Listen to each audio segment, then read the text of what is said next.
लेकिन हमारे भारत में और खासकर उत्तर प्रदेश जो सबसे बड़ा प्रदेश है, बड़ी संख्या में हमें राशन देना पड़ रहा है और मिलावट तो ऐसी हो रही जिसकी हम कल्पना नहीं कर सकते। जहां मिलावट के लिए सरकार काम करना चाहती है, वहीं सरकार खुद पेट्रोल में मिलावट करा रही है। पेट्रोल डीजल की भी कीमतें बढ़ रही हैं। हमारी विदेश नीति के कारण हमारी अर्थव्यवस्था भी चौपट हो रही, महंगाई का भी सामना करना पड़ रहा है। न केवल महंगाई का सामना करना पड़ रहा है, धीरे धीरे हम देख रहे हैं हमारी शिक्षा व्यवस्था भी चौपट हो गई है। कहीं दुनिया में प्राइमरी स्कूल बंद नहीं हो रहे होंगे। जो विकसित देश हैं वो आज भी पढ़ाई पे ध्यान दे रहे हैं, स्वास्थ्य पे ध्यान दे रहे हैं, इलाज पे ध्यान दे रहे हैं, दवाइयों पे ध्यान दे रहे हैं कि उनकी जनता को सही शिक्षा और सही स्वास्थ्य मिल जाए। वहीं जब हम देखते हैं सबसे ज्यादा प्राइमरी स्कूल अगर कहीं बंद हुए तो वो उत्तर प्रदेश में 26,000 प्राइमरी स्कूल बंद कर दिए गए और पूरे देश का आंकड़ा जो बताता है वो है 1 लाख के लगभग प्राइमरी स्कूल बंद हो गए हैं। सोचिए, प्राथमिकता में जो सबसे जरूरी चीज है, आजादी के बाद अगर हम पढ़े लिखे होते, हमारा देश और खुशहाली के रास्ते पे जाता।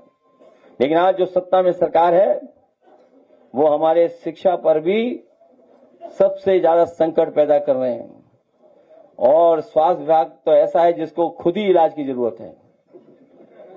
पूरा स्वास्थ्य विभाग जाने कैसा हो गया है।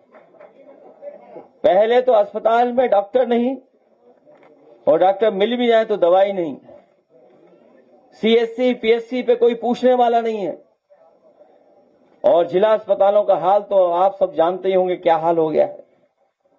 कहने को तो मेडिकल कॉलेज बना रहे हैं, बड़े बड़े मेडिकल कॉलेज, लेकिन मेडिकल कॉलेज में जो पढ़ाने वाले प्रोफेसर होने चाहिए, जो असिस्टेंट प्रोफेसर होने चाहिए, जो लैब टेक्नीशियंस होने चाहिए, जो और पढ़ाई कराते हैं वो है ही नहीं उपलब्ध।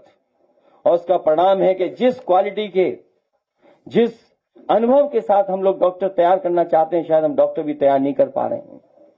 और उसका परिणाम यह है कि कई बार हम लोगों को जानने को मिलता है, अखबारों में पढ़ने को मिलता है कि दवाई सही न देने की वजह से या दवाई समय पर न मिलने की वजह से, इलाज समय पर न मिलने की वजह से हम अपने परिवार के सदस्य को खो देते हैं। ये जहां इलाज दवाई का इंतजाम इन्होंने बर्बाद किया है, वहीं आप देख रहे होंगे कि एम्बुलेंस भी अब समय पर नहीं पहुंच रही है।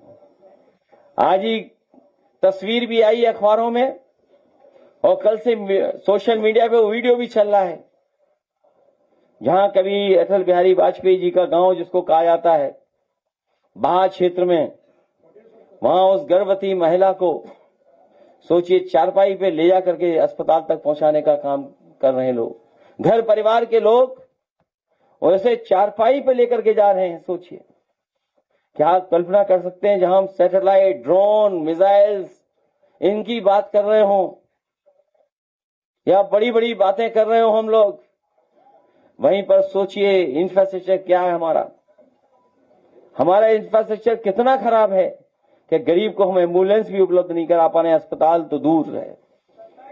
न केवल ये, बल्कि शहरों में कूड़ा देखो कितना है।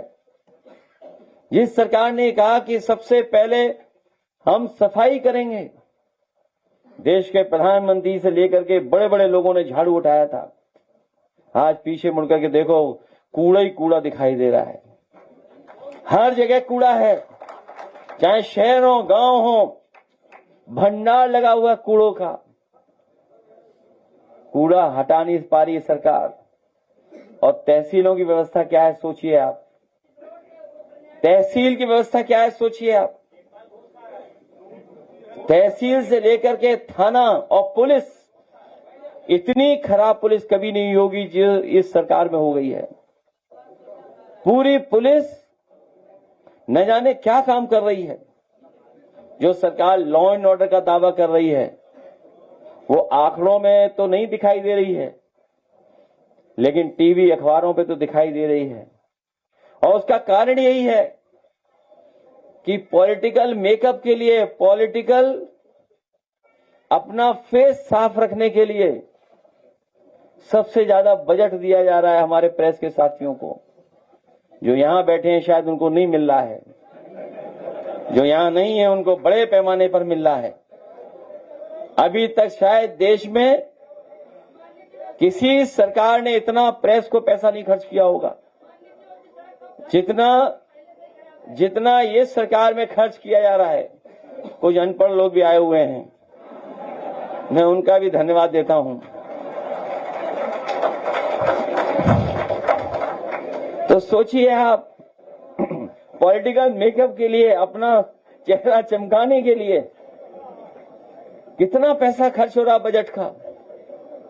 250-300 करोड़ से शुरू हुआ और सुनने में आ रहा है कि इस वर्ष में लगभग 2000 करोड़ रुपए दिया गया है विभाग को। सोचिए, इतने वर्षों से लगातार बजट बढ़ता चला जा रहा है। हमारे दाना गाना वालों के लिए बजट बढ़ रहा है, लेकिन जो बेसिक चीजें, पढ़ाई, इलाज, उसके बजट में लगातार कमी करते जा रही सरकार। और सोचिए क्या मना रहे हैं ये लोग। ये स्वतंत्रता दिवस नहीं मना रहे थे कल, सोचिए क्या त्योहार मना रहे थे ये लोग कल।